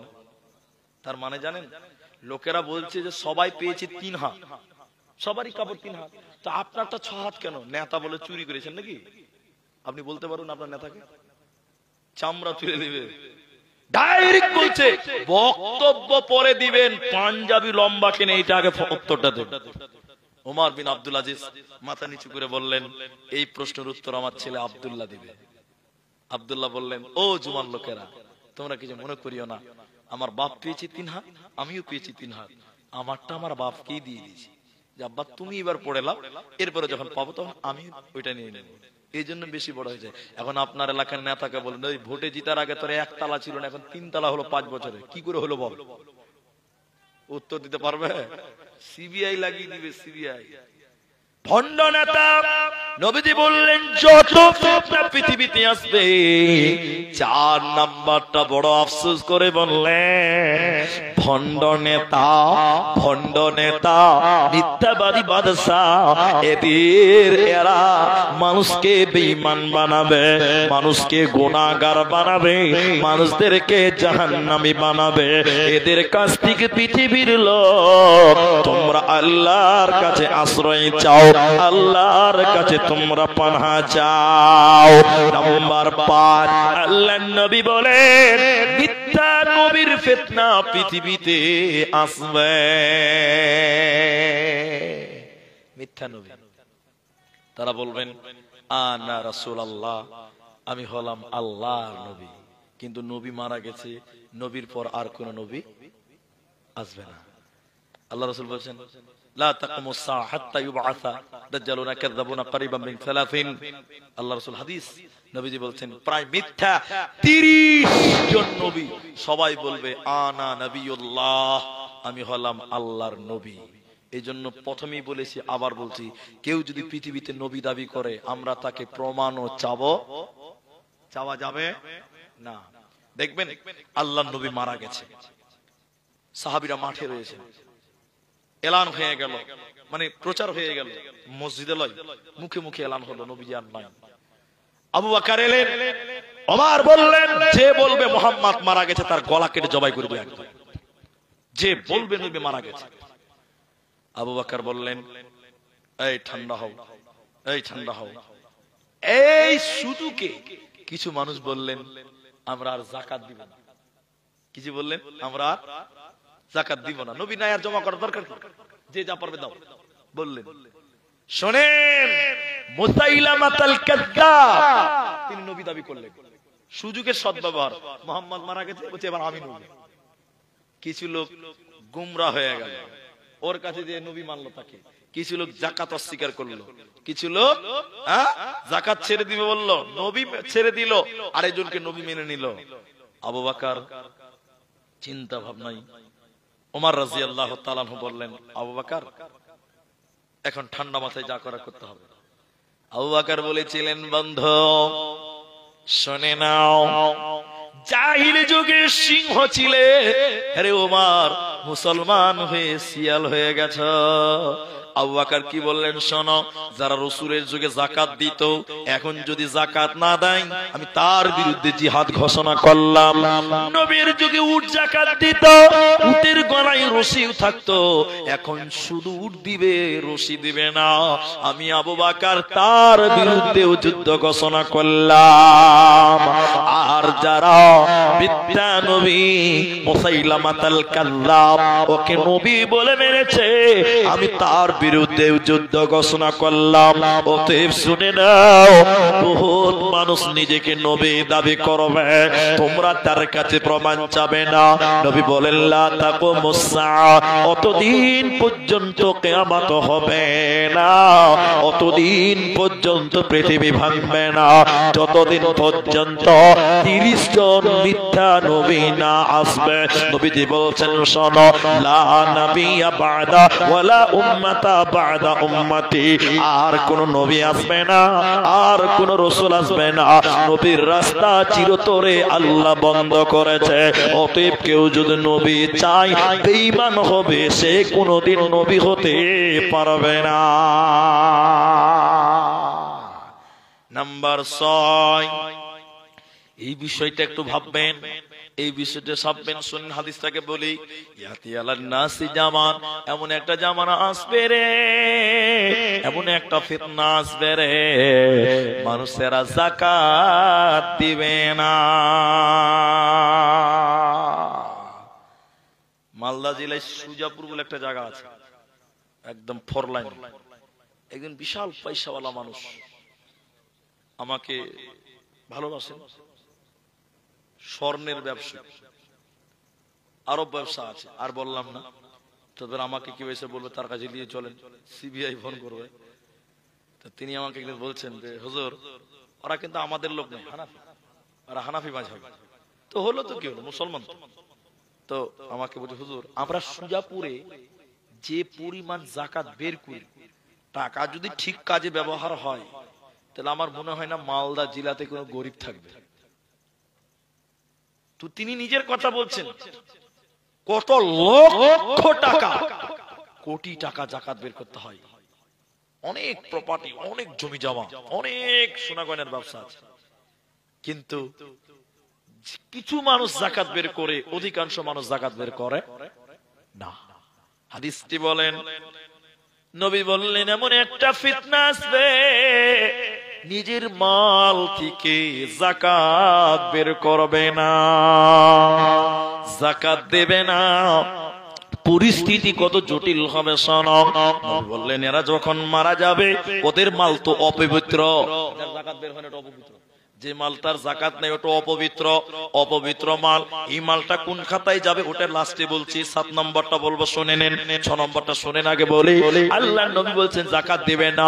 পরিস্থিতি কি হবে, কিয়ামতের দিন এই অপবিত্র মালগুলো সাপ হয়ে যাবে, বড় বড় সাপ হবে, ওর গলাতে সাপ ঝুলিয়ে দেওয়া হবে, ওই সাপগুলো তাকে কামড়াবে, সবল মারবে, আর বলবে বলো বলো বলো আমি কে, তুমি কি জানো, আমি কে, তুমি কি জানো, আমি কে, তুমি কি জানো। সে বলবে তুমি কে, আপনি কে, বলে আমি সেই সম্পদ যে সম্পদের যাকাত দেওয়া হয়নি। কয়জন যাকাত দেয় বলে, কয়জন যাকাত দেয় বলে? ফিতনা, ঈমান আমল নেই। এজন্য 6 নম্বরটা এটুকুই। আর একটা কথা মাঝখানে বলে আপনাদেরকে বলছি, যাকাত যতদিন মুসলমান বের করবে, মুসলমানের মালে আল্লাহ বরকত দিবে। যখন মুসলমান যাকাত বন্ধ করবে, মুসলমানের মালে আর তখন বরকত থাকবে না। 3 নম্বরটা হলো মুসলমানদের অধঃপতন তখন আসবে। নাম্বার 7, আল্লাহর নবী বলেন মানুষের চিন্তা করবে না, ভাববে না যে যে কামাইটা করলো সেটা কিভাবে এলো, হালাল না হারাম।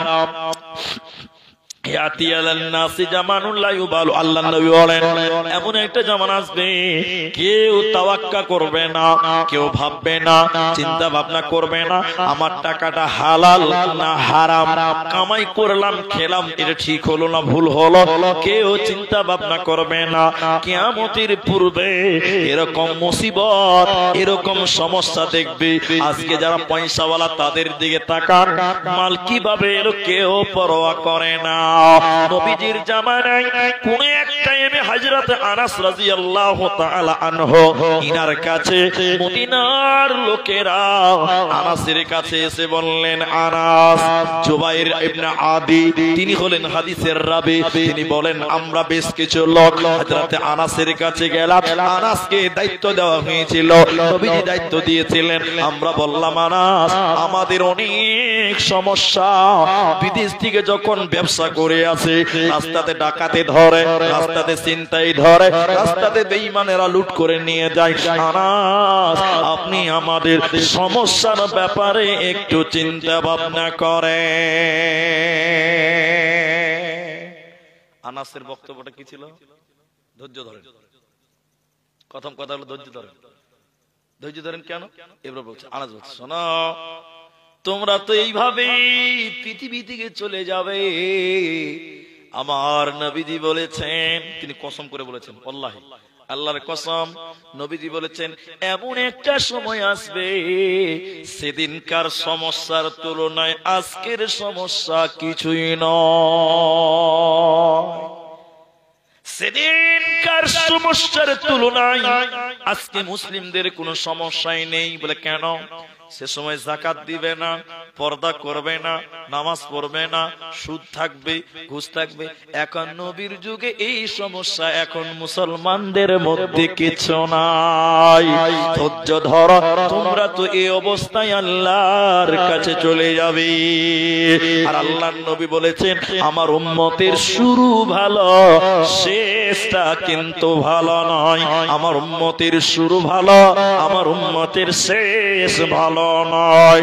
তারপরে নবীজি বললেন, শোনো, ফিতনা হবে গ্রীষ্মে হাওয়ার মতন, কখনো কম কখনো বেশি, কখনো কম কখনো বেশি। এই সমস্ত কথা নবীজি বলার পর আল্লাহ তাবারক ওয়া তাআলার কোরআনের আয়াতটা তিনি বললেন, শোনো হে পৃথিবীর লোক, সারা দুনিয়াতে যত মানুষ তারা ক্ষতির মধ্যে থাকবে, যারা চারটা গুণে গুণান্বিত হবে ওরা ফিতনায় পড়বে না, সমস্যায় পড়বে না। আরেক জায়গাতে বলা হয়েছে দুইটি, এই দুইটি এবং চারটা, ছয়টা গুণ যার ভিতরে থাকবে এই লোকের কোনো প্রবলেম হবে না। ঈমানের উপরে থাকবে, আমালের উপরে থাকবে, এরা কাল কিয়ামতের দিন জান্নাতি হবে, কোনো টেনশন হবে না। এক, ইল্লাল্লাযীনা আমানু وعملوا الصالحات وتواصوا بالحق وتواصوا بالصبر। আল্লাহ বলছেন, শুরু থেকে বলি, ওয়াল আসর, ফিতনার কথা আল্লাহ বলছেন, কসম করে বলছেন, আল্লাহর কসম। নবীজি বলছেন ওয়াল আসর, আসরের কসম, সময়ের কসম। ইন্নাল ইনসান, নিশ্চয়ই মানুষেরা ক্ষতির মধ্যে রয়েছে, বিপদের মধ্যে রয়েছে।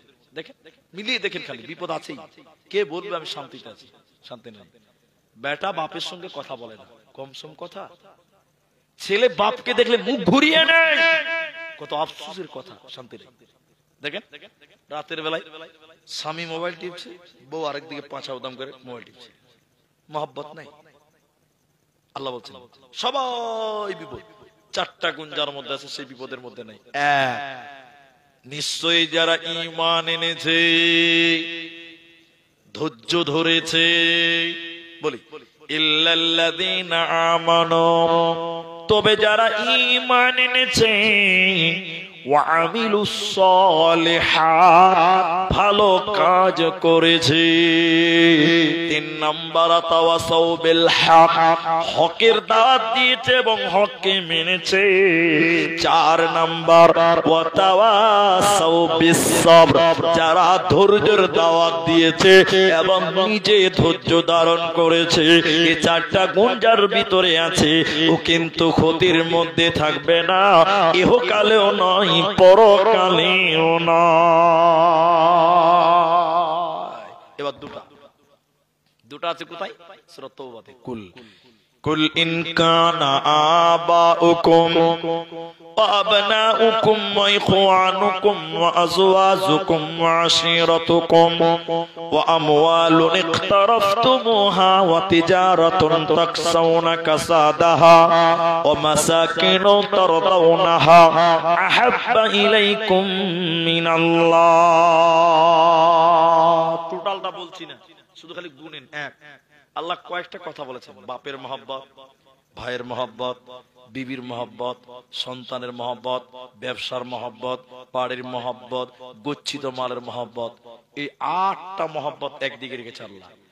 আল্লাহ এবার বলছেন আর দুদিকে রেখেছে দুটা, একদিকে রেখেছে দুটা, আহাব্বা ইলাইকুম মিনাল্লাহ, আল্লাহর মহব্বত, ওয়া রাসূলি, রাসূলের মহব্বত। এখন আল্লাহ বলতে চাইছে, এই দেখ কোনটা ভারী, কোনটা ভারী, 8টা না 2টা?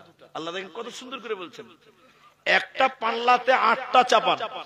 বাপের মহব্বত, ভাইয়ের মহব্বত, ছেলের মহব্বত, বিবির মহব্বত, বাড়ির মহব্বত, গচ্ছিত মালের মহব্বত, আজি তারপরে ব্যবসার মহব্বত, এরকম 8টা আল্লাহ একদিকে চাপিয়েছে। এরপরে বলছেন আর একটা পাল্লাতে 2টি চাপা। কি? আহাব্বা ইলাইকুম মিনাল্লাহ, আল্লাহর মহব্বত, ও রাসূলিহি, রসুলের মহাব্বত তুই একবার নিজের জীবনে তাকিয়ে দেখ, তোর ভিতরে কোনটা আছে? এই দুটা না আটটা? এখন অধিকাংশ মানুষের কাছে আটটা। আল্লাহ বলছেন না, বিপদ আসবে। আল্লাহ বলছেন কি জানেন? ফাতারাব্বাসু। এটা একটু তরজমা করি তাহলে বুঝতে পারবেন। ফাতারাব্বাসু মানে জানেন? অপেক্ষা করা। এর অনেকটি মানে আছে, তার মধ্যে একটা হলো কি অপেক্ষা করা। মানে বুঝতে পারেননি তো? আমি বুঝাচ্ছি। শামসি স্টেশনে এসেছি, আপনারা তিনজন আমাকে দেখে মনে করে নেন ইমদাদুল বক্তা, আব্দুল ওয়াহাব আর একটা বক্তা। তো আমাকে দেখে স্টেশনে দেখেছে, ভাই কোথায় যাবেন? বলে গুয়াহাটি যাবো। কোথা থেকে এলেন? বলে হরিশ্চন্দ্রপুর থেকে এলাম। ঠিক আছে। আমার ট্রেন যখন এসেছে, ট্রেনে একটা চর আমার গালে মেরে দিল, এমনিতেই মারল, কোনো ভুল করলাম না, গালিও দিলাম না, এমনিতেই এক চর লাগিয়ে দিয়েছে গালে। সবার সামনে যখন মারলো, গাল এরকম লাড়তে লাড়তে বলছে ঠিক আছে। আচ্ছা মেরেছে ঠিক আছে বলছি, মানে তুমি মেরেছো ঠিক করেছো? ঠিক আছে মানে কি? তুই মেরেছিস ঠিক করেছিস না? মৌকা মিলেগা তো, যে শুধু আমি যদি খালি মৌকা পেয়ে যাই সুদের সুদ তুলে নিব, যদি কোনদিন বরপেটা পেয়ে যাই আসামে 17 গোষ্ঠীর চামড়া তুলে নিব। ঠিক আছে। আল্লাহ বলছেন তোরা 8টা কিনে বেশি ব্যস্ত হলে আহাব্বা ইলাইকুম মিনাল্লাহি ওয়া রাসূলিহি, আর আমি আল্লাহ এবং আমার নবীকে ভুলে গেলে, তাহলে আমি বলছি শুনেলে অপেক্ষা করো। ফাতারাব্বাসু, ঠিক আছে অপেক্ষা করো, আমি তোমাদের সুদের সুদ তুলে নেব। আল্লাহু লা ইয়াহদিল কওমাল ফাসিকিন, আমি আল্লাহ ফাসিক কওমকে কোনদিন হিদায়াতের রাস্তাটা দেই না। আমি আল্লাহ ফাসিক কওমকে কোনদিন হিদায়াত দিব না। এইজন্য সন্তানদের নিয়ামত, তবে ফিতনাও বটে। নিয়ামত যেমন, আবার পাশাপাশি ফিতনাও বটে। আল্লাহ কোরআনে বলছেন আল্লাযিনা আমানু লা তুলহিকুম আমওয়ালুকুম ওয়ালা আওলাদুকুম আন যিকরিল্লাহ, হে মানুষেরা তোমাদের ধন, তোমাদের আওলাদ, তোমাদের মাল যেন তোমাদের আল্লাহ থেকে বিমুখ না করে দেয়, আল্লাহর জিকির থেকে উদাসীন না করে দেয়, তাহলে দুনিয়াতে তোমরা অপমানিত হবে, বিপদের সম্মুখীন হবে, আর উপায় রবে না। আর উঠিয়েন না ভাই, যেটি লোক আছে আর উঠিয়েন না। এখন আমি একটা হাদিস বলবো, এবং এটা যেহেতু মসজিদে জালসা, আমি একটু মুসাফা করব। আর যদি আপনাদের টাকা থাকে তো দিবেন, না থাকলে না দিবেন, কিন্তু উঠিয়েন না। আপনি কিছু বলতে চেয়েছেন বসেন, আর বলতে হবে না, আমি আছি। এখন আমি আপনাদেরকে যেটি কথা বলছি একটাই শুধু হাদিস বলবো, সর্বশেষ এটা আলোচনার হাদিস, এবং মসজিদের জলসা। আমি একটু দোয়া দিব, আপনারা দোয়া বলে বাড়ি যাবেন। আমি চাইবো আপনার থাকলে দিবেন, না থাকলে তার গলা টিপে নিতে পারবো না, পারবো না। শুনেন, হাদিসে বলছেন হুযায়ফা বিন ইয়ামান রাদিয়াল্লাহু তাআলা আনহু, তোমরা দুটি জিনিস অবশ্যই করো। আল্লাহ বলছেন এভাবে, ওয়াল্লাহি আল্লাহর কসম, নবীজি বলছেন ওয়াল্লাহি আল্লাহর কসম, দুইটি জিনিস অবশ্যই করো। এক, আমার দিকে দেখে, এক মানুষকে ভালো কাজের আদেশ করো, দুই মন্দ কাজে নিষেধ করো। যদি না করো অচিরেই আল্লাহ তোমাদের উপরে শাস্তি নাজিল করবে, ফিতনা নাজিল করবেন, বিপদ নাজিল করবেন। বুঝতে পারেননি? আবার বলি, আল্লাহর কসম, দুইটি জিনিস অবশ্যই করতে হবে। এক ভালো কাজের আদেশ, দুই মন্দ কাজের নিষেধ। যদি না করো অচিরেই আসমান থেকে ফয়সালা, তোমাদের শাস্তি আসবে, মুসিবত আসবে, বিপদ আসবে, প্রবলেম আসবে, আর তখন তোমাদের দোয়া কবুল করা হবে না। আমি বলিনি তওবা হবে না, তওবা এখনো হবে, কিন্তু দোয়া কবুল। বিপদ আসবে, আপনি বলবেন আল্লাহ, আল্লাহ বলবেন আরো চিল্লা, কাজ হবে না। এই জন্য নিজের দায়িত্ব নিজেকে পালন করতে হবে, নিজের পরিবারকে এই বেহায়া শেষ জামানায় যে ফিতনাগুলো আসবে এগুলো থেকে না হয়, না করতে পারে সতর্ক থাকতে হবে। ছেলেরা যেন এই সমস্ত অপকর্ম কুকর্ম থেকে বেঁচে থাকতে পারে। সর্বশেষ যে কথাটা আমি বলবো, এখানে যেটি মানুষ আছেন, আপনি একটু দিল দিয়ে কথাটা বুঝেন। আপনাদের হয়তো অনেকেরই মা নাই, অনেকেরই বাপও নাই। আমার যেরকম বাপ নাই এরকম অনেকেরই নাই। আল্লাহ নবী বলছেন যারা মারা যায় তারা দুনিয়ার দিকে তাকিয়ে থাকে দুইটি কারণে। কটি কারণে? এক, ছেলে মেয়েরা বাপ মায়ের জন্য দোয়া করবে, মা বাপ দুয়ার অপেক্ষা করে কবর থেকে। এই জন্য হাদিসে বলেছেন আও ওয়ালাদুন সলিহুন ইয়াদউ লাহু, নেক সন্তান যদি আব্বা মায়ের জন্য দোয়া করে আল্লাহ সেই দোয়া কবুল করে, বলুন সুবহানাল্লাহ। এই জন্য মা বাপ মরে গেছে তাদের জন্য একটু দোয়া করবেন। আমার সঙ্গে বলেন রব্বির হামহুমা কামা রব্বায়ানি সগীরা। এই দোয়া পড়বেন, মায়ের ঋণ বাপের ঋণ কোনোদিন শোধ করতে পারবেন না। দুই, মা বাপ যারা মারা যায় তারা কবর থেকে দুনিয়ার দিকে তাকিয়ে থাকে সাদকার জন্য। কারণ মৃত্যু মানুষের জন্য সাদকা করতে হয়, দান করতে হয়। কেন? নবী বলছেন মৃত্যু মানুষের জন্য যদি কেউ দান করে আল্লাহ তার কবরের শাস্তি সঙ্গে সঙ্গে বন্ধ করে দেয়, বলুন সুবহানাল্লাহ। তাই আপনারা চলে যাবেন, কিছুই তো মা বাপকে দিতে পারেননি, মা বাপের ঋণ, মায়ের স্তনের দুধ খেয়েছেন, আহ সেই মায়ের ঋণ, শরীরের চামড়া কেটে যদি মায়ের জুতা বানানো হয় মায়ের ঋণ শোধ হবে? শরীরের মাংস কেটে যদি বাপের জন্য খাবার তৈরি করেন বাপের ঋণ শোধ করতে পারবেন না। সেই বাপ কবরে গেছে, এরকম যদি কেউ থাকেন তাদের জন্য ৫,০০০ টাকা একজন মানুষ দেন, আমি তার জন্য একটু দোয়া করি। এবং রাত হচ্ছে অনেক, ঠান্ডাও লাগছে অনেক, আমি একটু এই গভীর রাত্রিতে দোয়া করে যাব।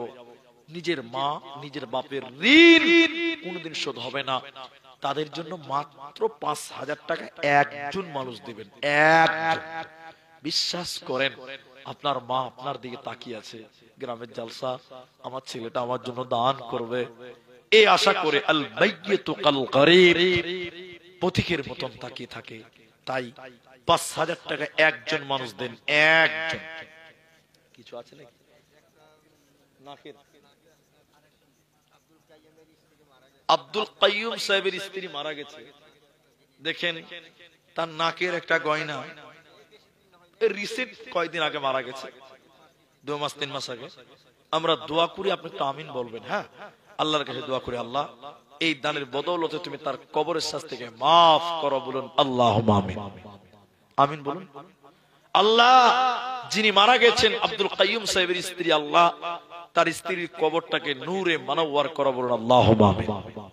আল্লাহুম্মা গফির লাহু ওয়ারহামহু, বলুন আল্লাহুম্মা আমিন। আপনি একটু আসুন, কি নাম আপনার? মোবারক। কি কাজ করেন আপনি? ব্যবসাটা। আচ্ছা আপনি বলুন এবার কতটি বলছেন? এর আগে দান করেছেন আপনি? আচ্ছা ঠিক আছে, মোবারক। আব্বা নাই?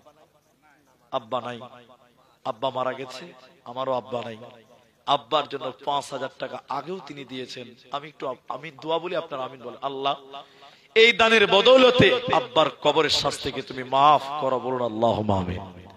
আল্লাহ ছেলে দান করলেন, আল্লাহ এই ঠান্ডার রাত্রিতে বাপ মাটিতে শুয়ে আছে, রব্বুল আলামিন বাপের কবরে তুমি জান্নাতের বিছানার ব্যবস্থা করে দাও, বলুন আল্লাহুম্মা আমিন।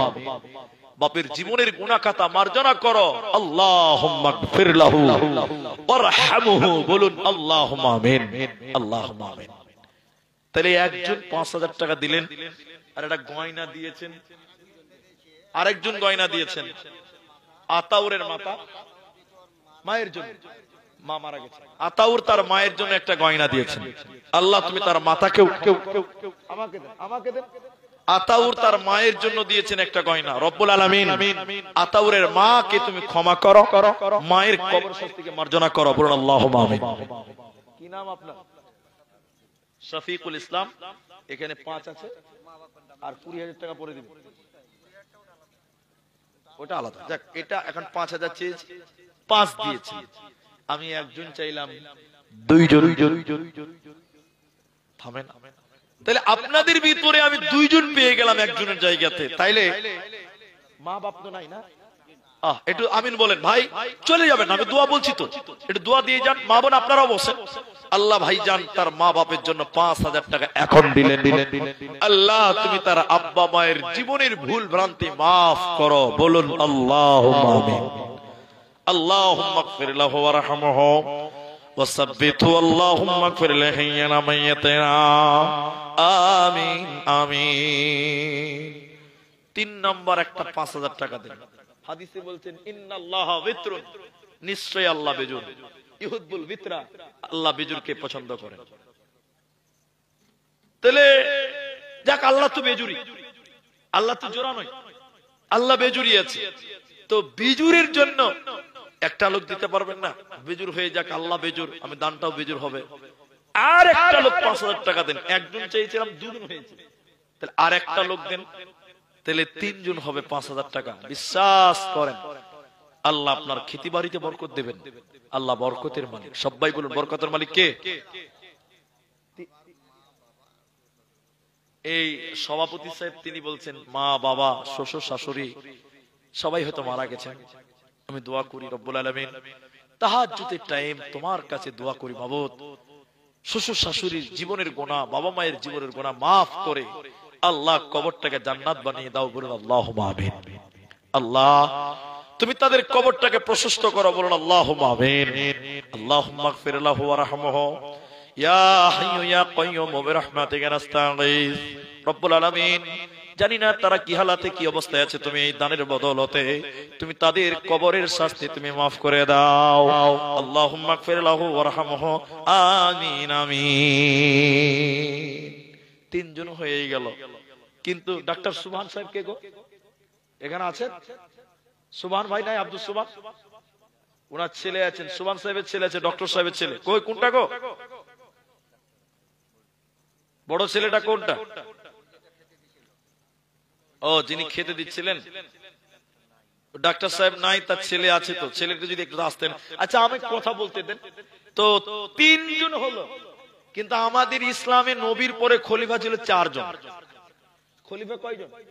আবু বকর, ওমর, ওসমান, আলী। তো 3টা তো হয়েই গেছে, আর একটা দিলে 4 খলিফা পূর্ণ হবে। 5000 টাকা দেনেওয়ালা এখন নাই, পরে বলে আমি পরে দিব, মসজিদের কাজ হবে তখন দেব। 5000 টাকা আর একটা লোক দিলে 4 জন 4টা খলিফা। একটা লোক বলুন এখন নাই, পরে দিবেন। নিজের মায়ের জন্য, নিজের আব্বার জন্য, শ্বশুর শাশুড়ির জন্য, দাদু নানির জন্য যারা দিবেন, মা জননী আপনাদের ভিতরেও যদি কেউ থাকেন, অনেক মানুষ দেবেন দেবেন ভাবনা চিন্তা করে, আমি একটু দোয়া করে দিয়ে যাই, এটাই ভালো। শেষের বেলায় আপনাদের কাছে একটু হাত বাড়িয়েছি, যদি পারেন তো আর একটা লোকের কাছ থেকে নেব। ভাইজান পারবেন না গো? 1:30 বাজে, ঠান্ডা, খুব ঠান্ডা, শীতের রাত, একটু দোয়া হয়ে যেত। যদি আর একটা লোক দিতেন তো 5 হুজুর আমি দিলাম, আল্লাহ আপনার কামায়ে রুজিতে বরকত দেবেন। নাই তাহলে আর কেউ নাই গো? যদি বলেন না হুজুর, কি নাম ভাই? ও আপনি কি? ও উনারই বড় ছেলেটা নাকি? মেজো ছেলে। ঠিক, আলহামদুলিল্লাহ। সুবহান সাহেবের নামটা বলছিলেন, আমি তো চিনি না। তো তিনি কি নাই নাকি? বাড়িতে আছে। তো উনি থাকলে হয়তো আরো হতো। যাই হোক, তো মেজো ছেলে দিয়েছেন। আল্লাহ এই ছেলের নেক উদ্দেশ্য আল্লাহ তার নানা নানি দাদু দাদি যারা কবরে আছে রব্বুল আলামিন তুই দানের বদৌলতে তুমি তাদেরকে মাফ করো। বলুন একবার আল্লাহুম্মা আমিন। আল্লাহুম্মা আগফির লাহু ওয়ারহামহু ইয়া জাল জালালি ওয়াল ইকরাম। রব্বুল আলামিন গভীর রাত্রিতে আল্লাহ তোমার বান্দা 5000 টাকা দিয়েছে রব্বুল আলামিন, কামায়ে রুজিতে তুমি বরকত দান করো। আল্লাহ তাআলা মনের উদ্দেশ্য পূরণ করো, সাগীরা কাবীরা গুনাহ মাফ করো। আল্লাহুম্মা সাল্লি আলাইহি আল্লাহুম্মা বারিক আলাইহি আমিন আমিন আমিন। কি নাম ভাই? একজন দিয়ে পাঠিয়েছে, তা আপনি দিবেন নাকি? শামীম ভাই 100 টাকা। যাই হোক, আব্দুল মাতিন ভাইয়ের মেজো ছেলে কোনটা?